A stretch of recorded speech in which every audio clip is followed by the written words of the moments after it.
Hi students, how are you. हमारा PA1 का exam अब ख़त्म हो चुका है और जहाँ तक हम लोगों ने अपना स्टॉप किया था, अब उसके आगे हम लोग अपना जो है चैप्टर कंटिन्यू करेंगे। आज हमारा जो नेक्स्ट पोर्शन हम लोगों ने जो लास्ट क्लास में ख़त्म किया था वो था वीडिंग। और वीडिंग आप लोगों को मैंने पढ़ाया था। वीडिंग कंप्लीट हो चुका था हमारा और वीड्स को हटाने के प्रोसेसेस हमने समझे थे, जैसे manual method, bye spraying and biological method. आज हम लोग अपना एक उसी चैप्टर के न्यू टॉपिक पर जाएंगे, that is protection of crops from paste and diseases. देखिए बेटा, जब प्लांट्स उग जाते हैं, जब हमारे क्रॉप्स खेतों में आ जाते हैं, उसके बाद क्या होता है कि उस पे जब अनाज लगने लगते हैं तो उस अनाज को बहुत सारे ऐसे इंसेक्ट्स होते हैं जो उसको, या बहुत सारे ऐसे एनिमल्स होते हैं जो उस क्रॉप्स को नुकसान पहुंचाते हैं। और उन नुकसान पहुंचाने वाले ऑर्गेनिज़म को हम लोग कहते हैं पेस्ट। पेस्ट कहा जाता है। Pest are the organism that attack and damage the crops, जो हमारे क्रॉप को ख़राब करते हैं। और इस तरह के कई तरह के पेस्ट होते हैं, जैसे कुछ इंसेक्ट्स होते हैं, उसके अलावा उसमें आपके रैट भी आते हैं, टर्माइट्स आते हैं, इवन बर्ड्स भी हमारे ऐसे इसमें आते हैं, क्योंकि बर्ड्स क्या करते हैं, अनाज को खाते हैं। चूहे भी होते हैं, रोडेंट्स भी इसको हम लोग कहते हैं, वो भी हमारे अनाज को खा जाते हैं या हमारे पौधों को जड़ों से काट देते हैं। तो हमारे अनाज को ख़त्म करने के लिए, बर्बाद करने के लिए बहुत सारे एनिमल हैं। हमारे पूरे जितने भी हमारे फसल उगते हैं उसका लगभग 10% क्रॉप जो होता है वो ये इंसेक्ट्स या ये जो पेस्ट होते हैं ये इसको डिस्ट्रॉय कर देते हैं। तो हम ये भी जानेंगे कि आखिर इसको और कौन अटैक करता है। देखिए, सिर्फ इंसेक्ट्स या टर्माइट्स या रोडेंट्स, मतलब चूहे या बर्ड्स, इसको अटैक नहीं कहते हैं। बहुत से माइक्रो ऑर्गेनिज़म जिस मतलब बैक्टीरिया, फंगस, वायरसेस, ये भी हमारे क्रॉप्स पर अटैक करते हैं। और जब उन पर अटैक करते हैं तो उनको डिफरेंट टाइप्स ऑफ डिजीज़ हो जाती है, प्लांट्स में बीमारियां हो जाती हैं। और बीमारी होने के चलते भी पेड़ जो होते हैं, हमारा सारा मेहनत जो है ख़त्म हो जाता है। पेड़ उस सारे पेड़ पौधों को वो जो माइक्रो ऑर्गेनिज़म है वो भी डिस्ट्रॉय कर देते हैं। जैसे कुछ आपके बुक में आपके नाम दिया हुआ है, जैसे रस्ट एंड स्मट डिजीज़ जो है ये फंगल अटैक से होता है। रस्ट और स्मट डिजीज़ जो है ये हमारे किसमें होता है, वीट में, ठीक है, गेहूं में होने वाला यह एक बीमारी है। जो फंगस, जब अगर मान लो कोई भी गेहूं की खेती अपने खेतों में किया और उस पर फंगस अटैक कर देता है, तो ये फंगस के अटैक होने से उनके जो स्टेम हैं वो, या उनके जो लीफ है वो पूरे रेडिश हो जाते हैं और इस बीमारी को हम लोग कहते हैं रस्ट डिजीज़। पोटैटो में भी इसी तरह से एक बीमारी होता है, फंगल डिजीज़, जिसको हम लोग कहते हैं ब्लाइट। उस बीमारी को कहा जाता है ब्लाइट। विल्ट नाम की भी एक बीमारी होती है, कॉज्ड बाय बैक्टीरिया के अटैक से एक बीमारी होती है विल्ट। इसमें क्या होते हैं, पेड़ पौधे की जो पत्तियां होती हैं वो सिकुड़ जाती हैं, मुरझाने लगती हैं और मुड़ने लगती हैं। और ये बैक्टीरिया या वायरस या फंगस कैसे अटैक करते हैं, ये अटैक करते हैं हमारे एयर के थ्रू। सॉयल में रहते हैं तो भी हमारे प्लांट्स को अटैक कर देते हैं। अगर एयर में फ्लो कर रहे हैं तो भी आ जाते हैं। अगर सीड्स हम अच्छी क्वालिटी का सीड्स ना लें तो सीड्स पे भी ये, हम अगर सीड में भी अगर अटैक रहते हैं ये, तो हमारे प्लांट्स पर अटैक करते हैं, ठीक है। तो हम अपने प्लांट्स को बर्बाद होने के लिए तो नहीं छोड़ेंगे, इसीलिए क्या करना होता है, हमें इसको ख़त्म करना है। तो हम ख़त्म करने के लिए एक स्पेशल टाइप के केमिकल्स को यूज़ करते हैं। ये केमिकल पॉइजनस होता है और ये पॉइजनस केमिकल जो पेस्ट को मारता है, इसको हम लोग कहते हैं पेस्टिसाइड्स, पेस्ट को मारने वाला केमिकल। और ये मार्केट में अवेलेबल है, जो फार्मर से इसको मार्केट से ख़रीद के लाते हैं। ये पेस्टिसाइड जो होते हैं ये पेस्ट को मार डालते हैं। सिर्फ कीड़े ये जो पेस्ट होते हैं उसको सिर्फ नहीं मारते हैं, इवन उनके अंडों को भी ख़त्म कर देते हैं। अंडे से निकलने वाले बच्चा, जिसको हम लोग लार्वा कहते हैं, लार्वा को भी ख़त्म करते हैं। लेकिन पेस्टिसाइड्स का एक यूज़ होता है कि ये सिर्फ पेस्ट को डिस्ट्रॉय करते हैं, हमारा जो मेन प्लांट है उसको वो डिस्ट्रॉय नहीं करते हैं। तो पेस्टिसाइड्स को यूज़ करना बहुत ज़रूरी है। फार्मर इसको यूज़ करते हैं और यह प्लांट्स को बिना नुकसान पहुंचाए सारे पेस्ट्स को मार देता है। इसके बाद उसी में पेस्टिसाइड कई तरह के होते हैं, जैसे इंसेक्टिसाइड। अगर आप इंसेक्ट को मारने के लिए कोई केमिकल यूज़ कर रहे हैं तो इंसेक्टिसाइड, रोडेंट को यूज़ कर रहे हैं मारने के लिए तो रोडेंटिसाइड्स, और फंगस को मारने के लिए यूज़ कर रहे हैं तो फंगिसाइड्स। तो इस तरह से कई तरह के जो हैं ये केमिकल मार्केट में अवेलेबल है, और जिससे फार्मर को नुकसान हो रहा होता है, फार्मर उसी पेस्टिसाइड्स को यूज़ करते हैं। ठीक है, अब हम सोचेंगे इसको आखिर यूज़ कैसे करना है। तो मशीन्स होते हैं बेटा, मार्केट में मिलते हैं, हैंड ऑपरेटेड मशीन्स होते हैं। जैसे आप यहाँ पर एक ऊपर देखे थे, इस तरह की एक मशीन होती है। इसी तरह से पीठ पर लोग उस पेस्टिसाइड्स को रख लेते हैं और इस स्प्रेयर से स्प्रे करते चले जाते हैं खेतों में।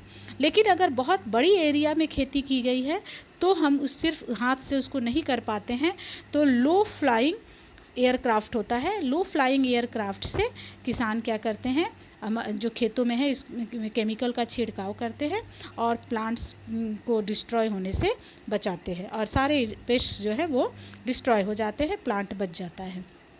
और लेकिन पेस्टिसाइड्स बहुत अगर यूज़ किया जाए तो प्लांट को नुकसान पहुंचाता है। तो पेस्टिसाइड्स हमें करेक्ट अमाउंट में लेना है और करेक्ट टाइम पे यूज़ करना है। हम जब चाहे जितना चाहें उसको यूज़ नहीं कर सकते। ठीक है, कुछ पेस्टिसाइड्स के आपके बुक में नाम दिए हैं, आप इसको याद कीजिएगा। DDT, अट्राजिन और ड्यूरोन। ठीक है, ये 3 पेस्टिसाइड्स हैं जो मार्केट में ज़्यादातर अवेलेबल है और फार्मर इसको यूज़ करते हैं पेस्ट को मारने के लिए। तो ये हो गया हमारा पेस्ट को कंट्रोल करने का प्रोसेस। अब हम नेक्स्ट पेज में जाएंगे।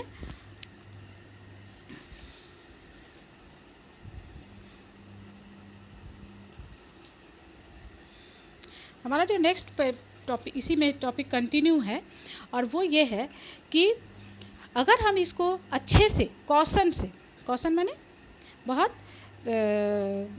कॉशियस वे में अगर हम इसको यूज़ ना करें तो ये पेस्ट को मारने के अलावा क्या करता है, हमें किसको मारना है, हमें हार्मफुल पेस्ट को मारना है।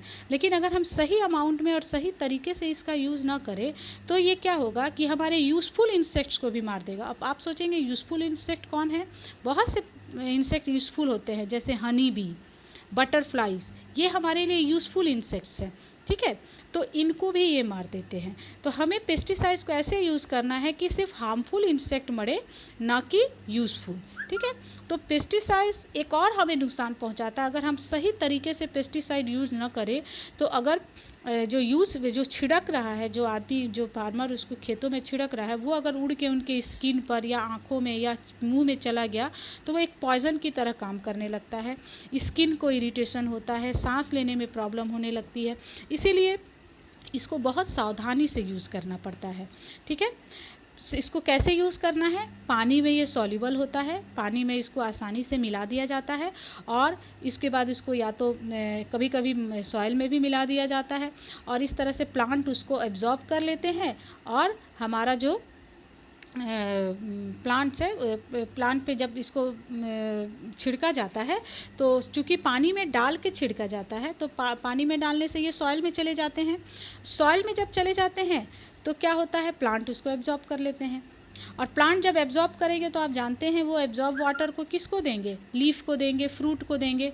और जब हम उस फ्रूट या वेजिटेबल को खाते हैं तो ये पेस्टिसाइड्स हमारे बॉडी में भी चले आते हैं, तो ये हमारे लिए भी हानिकारक है। इसीलिए हमें क्या करना है कि हमें फूड्स को, वेजिटेबल्स को बहुत अच्छे से वॉश करके, साफ़ सुथरा करके खाना है, क्योंकि अगर ऊपर से छिड़का गया है तो ये ऊपर से क्या करेगा, उस पर एक कोटिंग बना देता है। तो इसी से बचने के लिए हमें उसे अच्छे से धुलकर खाना चाहिए। ठीक है, अब जब हमारा फसल तैयार हो जाता है तो हमें अब नेक्स्ट प्रोसेस करना है, वो है harvesting. Harvesting, threshing and winnowing. Harvesting क्या है, जब हमारा खेत में फसल अच्छी तरह से मैच्योर्ड हो जाता है तो अब हमें उसे क्या करना है, काट लेना है। फसल को काटने के प्रोसेस को ही हम क्या कहते हैं, हार्वेस्टिंग कहते हैं। ठीक है, जब फसल तैयार हो जाती है तब हम इसको काटते हैं, और काटने के लिए अगर छोटे जगह में खेती की गई तो आप सिकल से काट सकते हैं। ठीक है, अगर छोटे जगह में खेती की गई तो सिकल से काट सकते हैं, अगर लार्ज एरिया में किया गया तो हार्वेस्टर मिलता है, हार्वेस्टर होता है, हार्वेस्टर से हम इसको काटते हैं। तो हमारा जैसा सॉल्यूशन है उस तरह से हम करेंगे।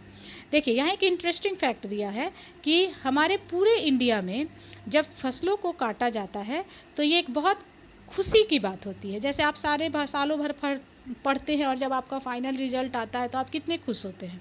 बिल्कुल इसी तरह से फार्मर भी पूरे कई महीनों तक मेहनत करते हैं, उसके पीछे लगे रहते हैं। आपने देखा पीछे कितना स्टेप्स उन्होंने किया, तो इतने स्टेप्स करने के बाद उनका जब फसल तैयार हो जाता है तो उन्हें बहुत खुशी होती है। और जब वो फसलों को काटते हैं तो उसको एक फेस्टिवल के रूप में मनाते हैं। और अलग अलग स्टेट में हमारे कंट्री में अलग अलग नाम से इस फेस्टिवल्स को बुलाया जाता है, जैसे बैसाखी, पोंगल, ओणम, नबाना, बिहू, ये सब त्यौहार है बेटा जो कि स्टेट्स में, डिफरेंट स्टेट्स में मनाया जाता है। और ये किसकी खुशी में मनाया जाता है? फसलों के कटने की खुशी में। नेक्स्ट हमारा जो प्रोसेस होता है फसल काट लेने के बाद, थ्रेसिंग। थ्रेसिंग का मतलब क्या हुआ? जब आप फसल काटे तो हम तो आम का पेड़ है नहीं कि एक आम तोड़ लिए।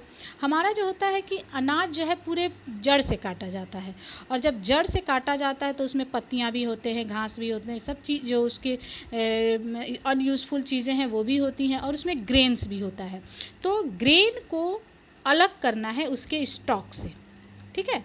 तो ग्रेन को अलग करने के प्रोसेस को ही हम क्या कहते हैं? थ्रेसिंग, ठीक है।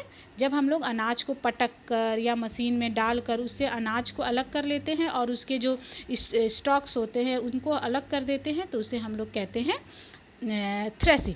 तो थ्रेसिंग करने के कई तरीके हैं, मैन्युअली भी किया जाता है और मशीन से भी किया जाता है। मैन्युअली में क्या होता है, जो फार्मर्स होते हैं वो उसको क्या करेंगे, या तो किसी चीज़ पर पटकते हैं, है ना, किसी हार्ड चीज़ पर अनाज को पटकते हैं तो दाने अलग हो जाते हैं और जो उसका स्ट्रॉ है वो स्टॉक है वो अलग हो जाता है।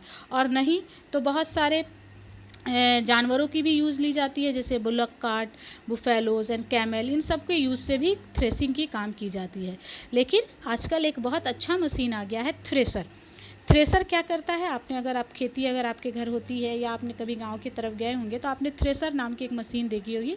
थ्रेसर क्या करता है कि थ्रेसर आपका जैसे ही पूरे हम क्रॉप को डालते हैं उस मशीन में तो हमारे जो ग्रेन हैं वो अलग हो जाते हैं और जो स्टॉक है वो अलग हो जाते हैं। इसी को हम लोग कहते हैं थ्रेसिंग। तो थ्रेसिंग कई तरीके से किया जा सकता है, मैनुअली भी किया जाता है और with the help of machine भी किया जाता है। लास्ट हमारा स्टेप बचता है विनोइंग। विनोइंग क्या है? जब हम लोग सेपरेट करते हैं प्लांट्स को, ग्रेन को, तो उसमें क्या हो जाता है,